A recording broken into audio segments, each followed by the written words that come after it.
Your kids could get free or low-cost health coverage from Medicaid or CHIP. Even if you've applied before, they may be eligible now.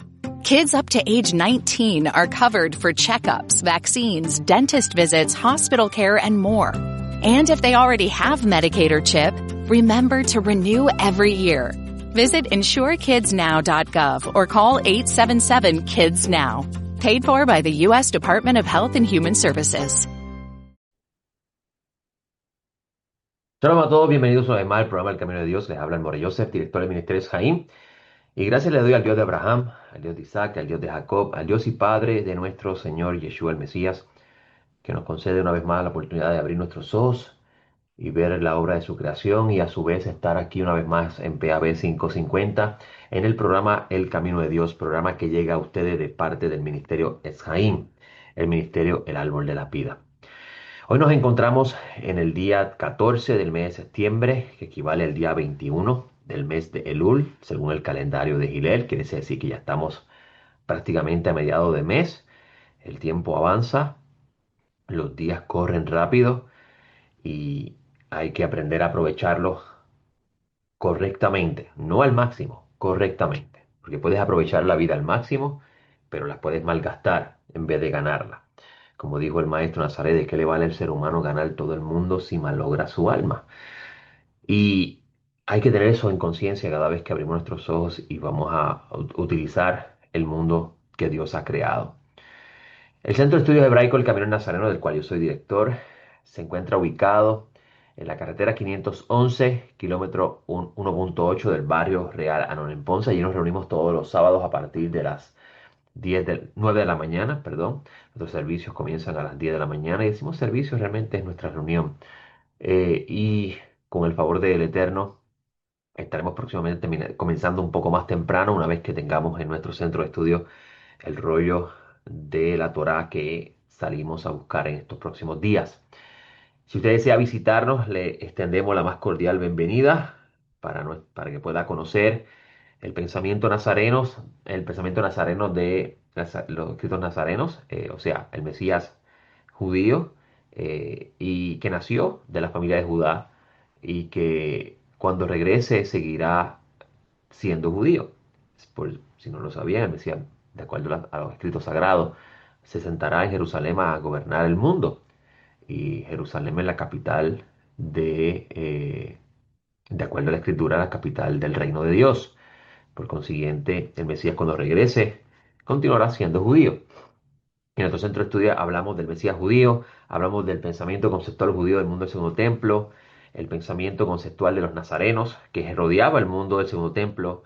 Estudiamos la escritura del pensamiento hebreo y esto nos ayuda muchísimo a conocer la identidad de Jesús de Nazaret y el pensamiento que estos transmitieron en los escritos que nosotros tenemos en nuestras manos como el Nuevo Testamento. Así que si desea alguna vez visitarnos, le extendemos esta cordial bienvenida y le estaremos dispuestos para recibirlo y compartir con nosotros las maravillas de Dios. En el día de ayer estuvimos estudiando la sección de la Torá Kitabó, que es la sección penúltima, o antepenúltima, mejor dicho, de la sección estudio anual de los 5 libros de Moisés. En Kitabó comienza en Deuteronomio 26.1 al 29.8, en algunas versiones 29.9. Y en los escritos conocidos como la Haftará, y leímos Isaías 60, 1 al 22. En los escritos nazarenos leímos Mateo 4, 13 al 24. Y quiero comentar un poco o abundar un poco más de lo que estuvimos comentando el día de ayer en nuestro centro de estudio.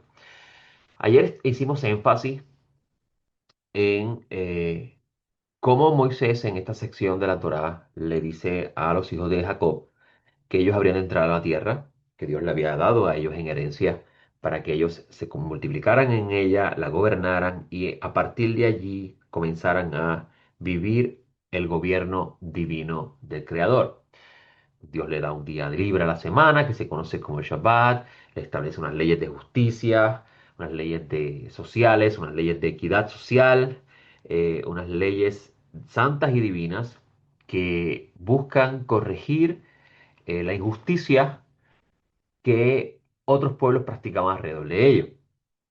Y dentro de estas palabras de Moisés que comienzan a partir del capítulo 1 de Deuteronomio, vamos a ver que Moisés hace un gran énfasis en la importancia de preservar la pureza de estas leyes y el compromiso hacia el Creador con respecto a estas leyes, que de no hacerlo, pues se aplicaría los estatutos de maldición establecidos en la ley. Esto es bien importante a la hora de leer a Pablo de Tarso, cuando Pablo de Tarso dice que la ley se convirtió en maldición. Y no, él no está diciendo que la ley en sí sea maldición, sino que él haber violado el pacto de que se había establecido en el Sinaí con la señal clara del exilio de Babilonia y el exilio de los asirios, que fue primero al exilio de Babilonia. Pablo entendía, viendo que la Jerusalén del mundo del segundo templo estaba siendo gobernada por los romanos, que Israel no estaba siendo un gobierno independiente, no era cabeza, sino cola, dominado por Roma, donde tenía un rey ilegítimo como Herodes gobernando esta región.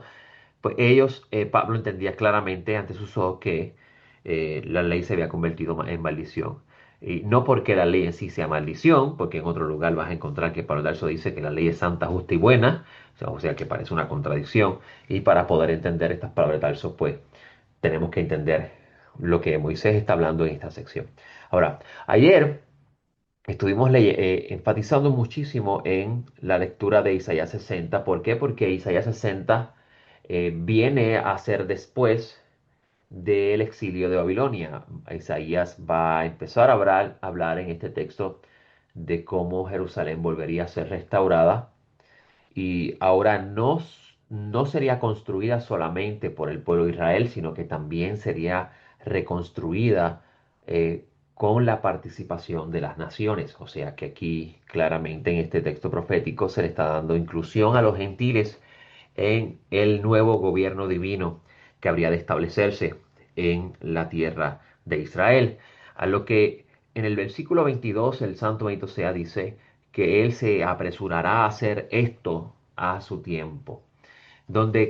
Cuando usted lo lee en hebreo, aparenta ser una contradicción, lo he dicho muchas veces en este programa de radio, y es porque el texto hebreo realmente dice, Dios se va a apresurar a hacerlo, y luego como que da a entender que lo haría a su tiempo. Es contradictorio, se va a apresurar a hacerlo a su tiempo, o lo va a hacer a su tiempo, o se va a apresurar a hacerlo. Y de aquí se entiende que la restauración del reino de Israel con la reconstrucción de Jerusalén y sus murallas y la gloria de Sión, como dice, comienza el texto hablando, que no es otra cosa que la aparición o el regreso o el retorno de la presencia divina en el lugar sagrado en el monte Sión. Eh, Esto que está escrito aquí está vinculado a la idea de la restauración de todas las cosas. A lo que los nazarenos, entendiendo esto muy bien, cuando ven al Mesías resucitado por Dios, le preguntan al Mesías si habría de él restaurar el reino de Israel en ese tiempo. Y claro, esto se lo van a preguntar al Mesías porque Dios había encomendado al Mesías el trabajo de restaurar todas las cosas. A lo que el maestro Nazareno le dice a sus discípulos que no le quedan ellos saber cuándo esto va a suceder, pero que ellos recibirían poder de lo alto para comenzar a convertirse en testigos de que Él era el Mesías y que Dios lo había resucitado entre los muertos. Y eso es lo que significa en el libro de los Hechos cuando Él dice, me seréis testigos en Judea, en Samaria, hasta lo último de la tierra, cuando reciban poder de lo alto. Y si usted lee el libro de los Hechos, usted va a ver claramente que ser testigo de Yeshua o de Jesús era lo mismo que hablar de que Él era el ungido de Dios y que Dios lo había levantado entre los muertos. Ese es el sentido de ser testigo del Mesías.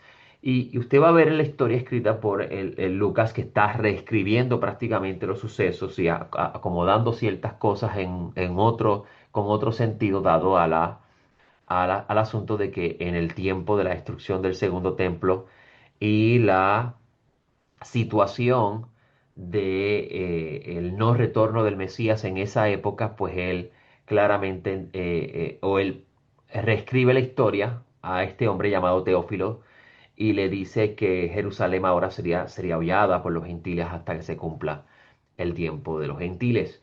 O sea que él hace un arreglo le hace un arreglo en la narración a lo que Mateo y Marcos escriben primero que Lucas. Juan no menciona nada sobre el suceso del año 70, parece obviarlo. Claro, la intención del Evangelio de Juan es otra, es para una audiencia diferente a la audiencia de Marcos y de Mateo. Y claro, en el caso de Lucas, él está escribiendo a una persona llamada Teófilos. Y usted va a encontrar que Lucas reescribe la historia y ahora no dice que el Mesías regrese inmediatamente después de la tribulación de esos días, haciendo alusión al año 70, que fue cuando ocurrieron esos eventos de la destrucción del templo y la muerte violenta de muchos judíos por manos del ejército romano en ese tiempo, a lo que Yeshua, de acuerdo a los nazarenos, dice, cuando vea a Jerusalén rodeada de ejército, sabe que su destrucción está cerca. Lucas reescribe la historia y dice, no, el Mesías no regresó, pero es porque Jerusalén será viada por los gentiles hasta que se cumpla el tiempo de los gentiles. Y si lees Hechos y Lucas juntos, vas a ver que la intención de su texto es tratar de explicar por qué el Mesías no regresó en su tiempo, y es porque la generación a la cual se le predicó el anuncio del reino de Dios, que es el tema del Evangelio, no aceptó, no quiso regresar a Dios, no quiso eh, reconocer la mesianidad de su ungido y volverse a Dios como Dios había ordenado.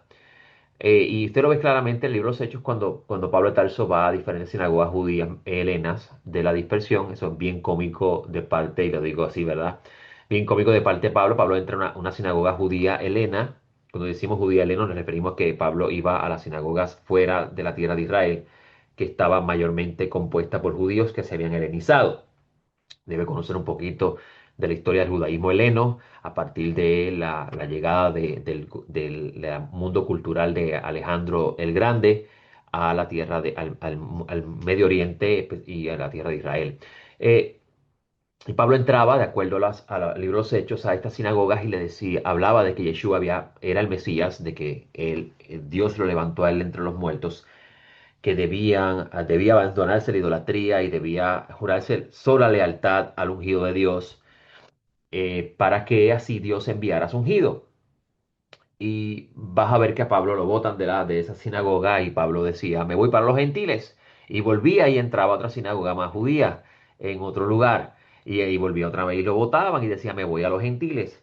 Y es interesante ver cómo el libro de los Hechos termina con Pablo en Roma, claramente mostrando el autor de que el Evangelio llegó a los gentiles por causa de la dureza del pueblo de Israel. Y es lo que busca Lucas explicar para dar así a entender las razones por las cuales el Mesías no regresó en esa época. Ahora, esto es interesante, ¿por qué? Porque la clave para entender todo este relato de los evangelios y la aparente nota de que sí el Mesías habría de regresar en ese momento, en el tiempo de ellos, pero no regresó, y cómo algunos de ellos reescriben la historia para referirse a que regresará en otro momento. La clave para entender esto está en el versículo 22 del libro del capítulo 60 del libro de Isaías, como mencionado anteriormente. ¿Restaurará Dios a Jerusalén? Dios dijo que sí. ¿Volverá a haber en la tierra de Israel un gobierno divino? Sí, volverá a verlo. ¿Se sentará un hijo de David en el trono de el Dios de Israel, que es el trono del reinado de Israel, por siempre y para siempre, como Dios le prometió a David? Sí, habrá de suceder. El mundo volverá a ser lo que una vez fue antes de que Adán se le revelara a Dios y cometiera el pecado que cometió y trajera sobre el mundo la maldición de la muerte y la desgracia de que la tierra ahora se convirtiese en una tierra maldecida, y en el sentido de que su deterioro constante es palpable a lo largo de la historia de la humanidad. Sí, Dios va a volver a restaurar eso de nuevo. ¿Cuándo lo va a hacer? De acuerdo al profeta Isaías, el Dios se apresuraría a hacerlo y de aquí se entiende si el pueblo recibe las buenas noticias y se vuelve a Dios.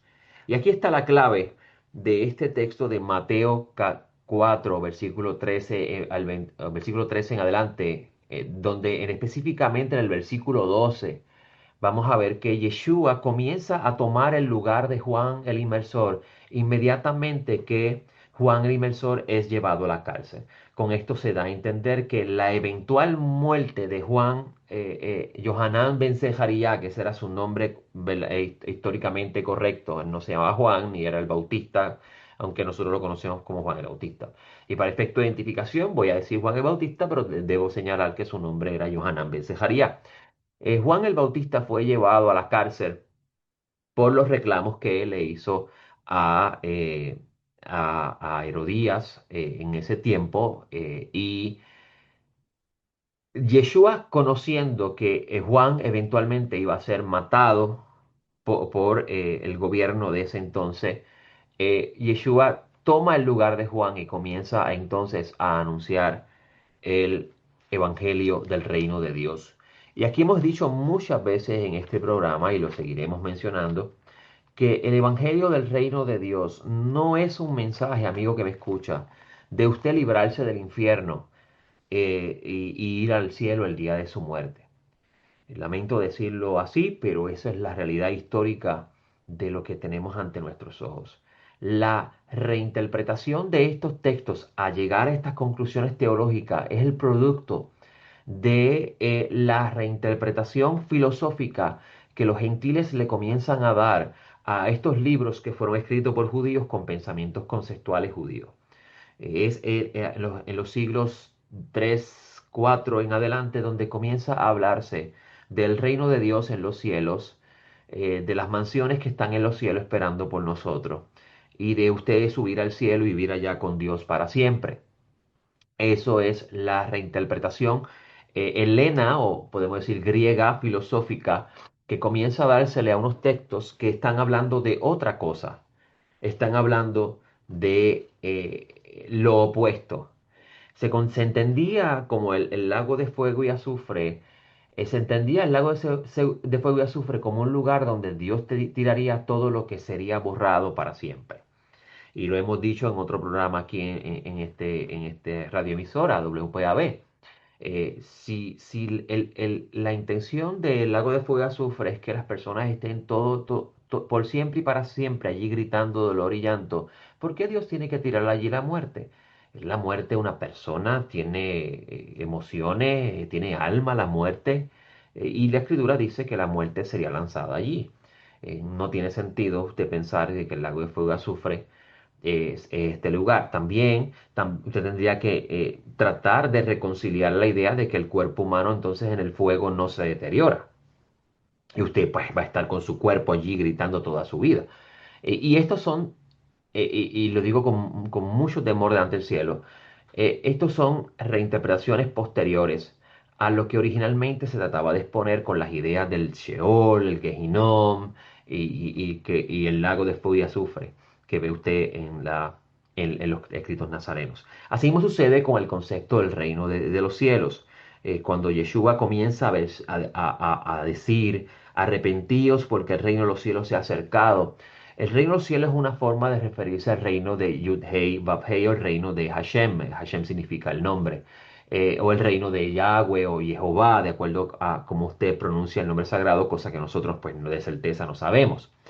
Cuando Yeshua está diciendo el reino de Jehová se ha acercado, Yeshua está diciendo que lo que los profetas hablaron con respecto a la restauración de todas las cosas está disponible ante ustedes. ¿Qué tenemos que hacer? Responder a la llamada al arrepentimiento, retornar a Dios. Y este es un mensaje que se le dio a esa generación de ese entonces, el mensaje de la Teshuvah, el mensaje del retorno donde al ver Yeshua que Juan el Inmersor ha sido apresado, Juan es Elías del cual hablan los profetas que vendría a traer la reconciliación en el pueblo, el traer al pueblo a retornar a los caminos antiguos que Dios había trazado. Ese es el concepto de la reconciliación entre los padres y los hijos, y los hijos y los padres. Al ver que él ha sido apresado, pues él no va a poder continuar trayendo ese mensaje, por consiguiente él toma el lugar de él. Y esta explicación usted lo va a ver en una parábola muy interesante que Yeshua dice, que eso se encuentra en el capítulo 22 del Evangelio, perdón, el capítulo 21 del Evangelio según Mateo, donde en esa parábola Yeshua dice, entonces el padre dijo, o el padre de familia, o el rey dijo, voy a enviar a mi hijo, a este tal vez a él lo escuchen. Y a esto Yeshua está haciendo alusión cuando leemos que Yeshua toma el lugar de Juan el Inmersor para hablarle a esa generación del retorno y regreso a Dios. Si esa generación hubiese respondido, perdón, favorablemente a este anuncio de retorno a Dios, porque estaba disponible este mensaje que Dios había dado por medio de los profetas, yo restauraré a Jerusalén, yo volveré a poner a Jerusalén gloriosa. Esa generación pudo haber visto la restauración de todas las cosas y el gobierno absoluto de Dios en el mundo. Pero dado que esa generación no aceptó el mensaje, Pablo de Tarso, en una de sus cartas, que se entiende que es una de las últimas cartas que auténticamente se le reconocen a él, porque hay 7 cartas que se reconocen que son auténticas de Pablo, las otras tienen un poco de problema, que probablemente la escribieron discípulos de Pablo o personas que pertenecían a la escuela de Pablo, con el nombre de Pablo, para darle autoridad. Pero las que se reconocen como auténticamente escritas por Pablo, usted va a encontrar entre ellas la carta escrita a los que están en Roma, donde Pablo de Tarso, en esa carta, ya él va entendiendo que ha estado ocurriendo un endurecimiento parcial a Israel, y para que entren los gentiles. Claramente, relacion- eh, Lucas debía haber conocido esta información para escribir la forma en que está escribiendo su evangelio y el libro Los Hechos. Y a la misma vez, al tú leer en el libro Los Hechos que Lucas está diciendo que Pablo entraba a la sinagoga judio-helena y rechazaban su mensaje, y Pablo decía, me voy a los gentiles.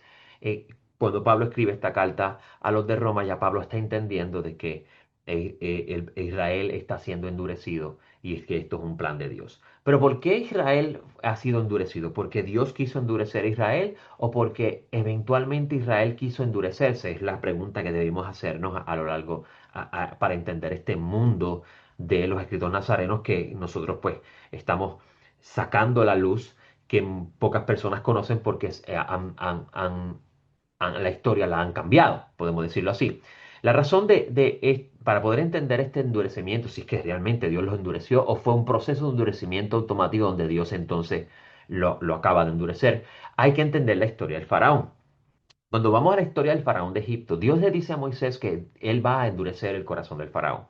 Pero uno preguntaría, ¿realmente Dios de entrada le endureció el corazón a Faraón? ¿O Faraón decidió por sí mismo no obedecer a Dios y como consecuencia directa de no escuchar la voz del Creador por parte a través de Moisés, Dios va endureciendo el corazón del Faraón en su propia necedad? Así que podemos entender esto, incluso los rabinos concuerdan en esta idea, los rabinos dicen, realmente Dios no endureció el corazón del faraón de entrada, sino que el faraón en la medida que iba rechazando los reclamos de Moisés, iba a sí mismo endureciendo su corazón y su intelecto se iba apagando a tal grado que eventualmente Dios contribuye a darle el jaque mate con las últimas 3 plagas, a donde en la séptima plaga, o la octava plaga, mejor dicho, usted va a encontrar que los mismos que asisten al faraón le dicen, es que no te das cuenta que Egipto está perdido. La obstinación del faraón no le permitía ver que ya estaba esto a punto de ser consumado. Entonces, podemos decir, basado en este pensamiento que nace de esta lectura de la historia del faraón, que así mismo sucede con esa generación, en la medida que la generación de la dispersión específicamente y el liderato de ese tiempo en la Judea del mundo segundo templo comienza a rechazar la mesianidad de Yeshua eh, por razones políticas, razones religiosas, esas las podemos discutir en otro programa. Pablo va entendiendo que eh, está ocurriendo un autoendurecimiento que eventualmente Dios va a contribuir del todo. Ahora, Es interesante porque en esa misma carta Pablo Tarso dice que Dios eventualmente le quitará el endurecimiento a Israel y entonces restauraría completamente a Israel.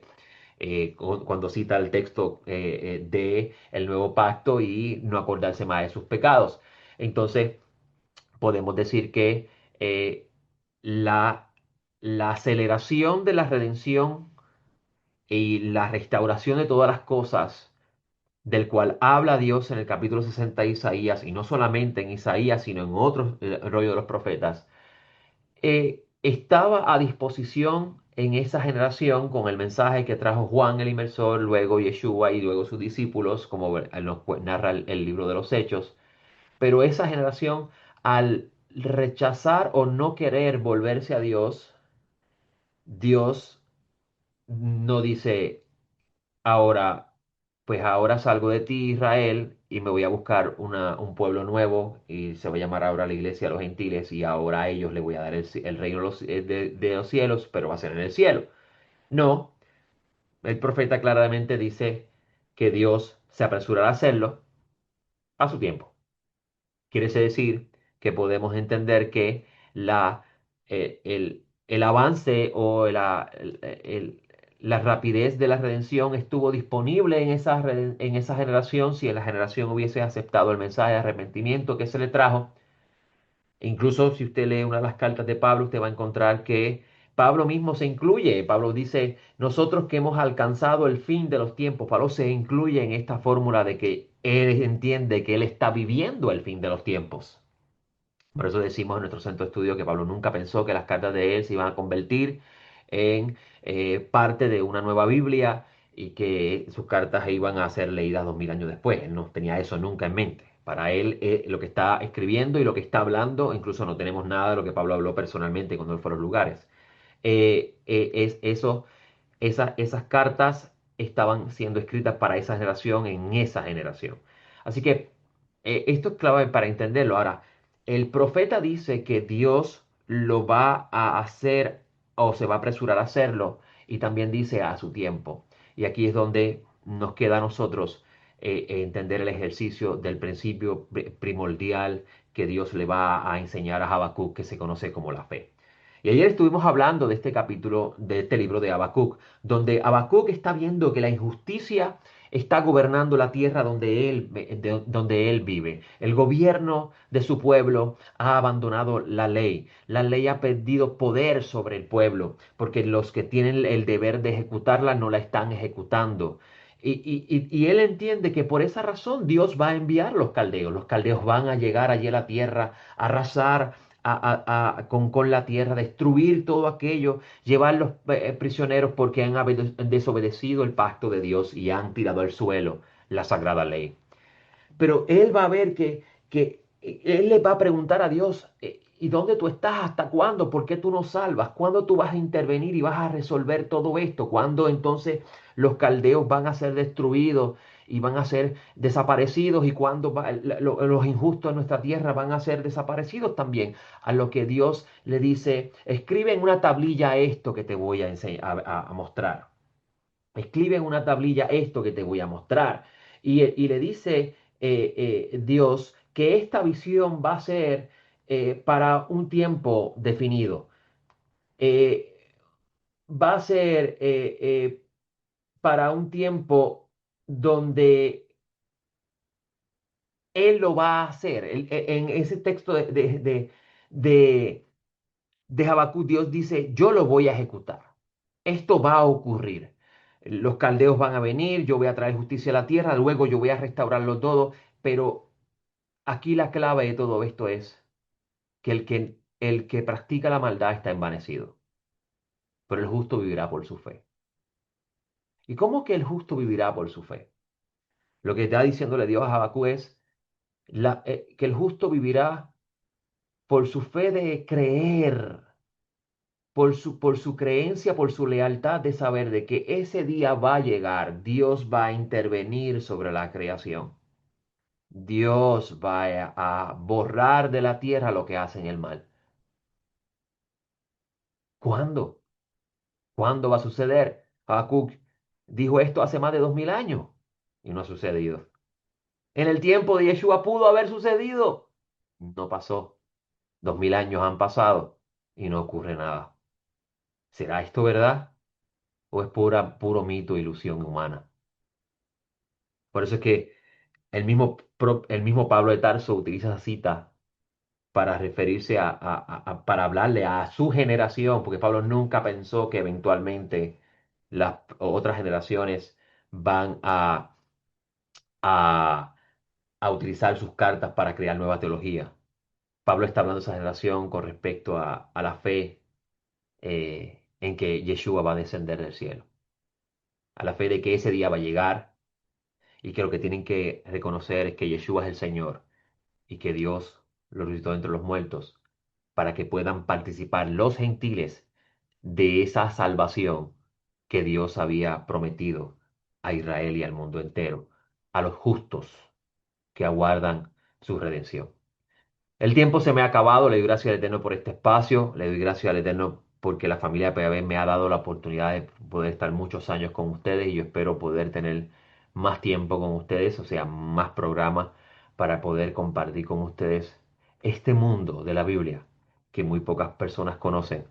Y no porque no se difunda, sino porque mm, es bien difícil encontrar a alguien dispuesto a escucharlo. Le habló Álvaro Joseph. Nos vemos la próxima. Shalom.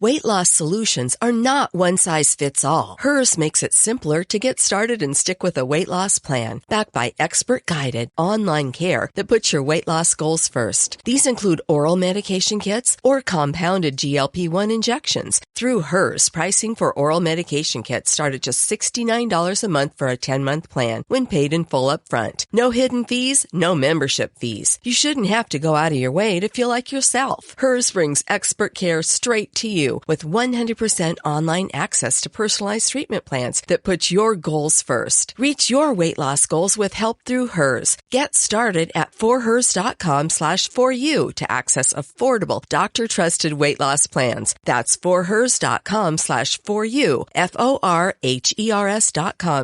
forhers.com/4u. Paid for by Hims and Hers Health. Weight loss by Hers is not available everywhere. Compounded products are not FDA approved or verified for safety, effectiveness, or quality. Prescription required. Restrictions at forhers.com. Apply.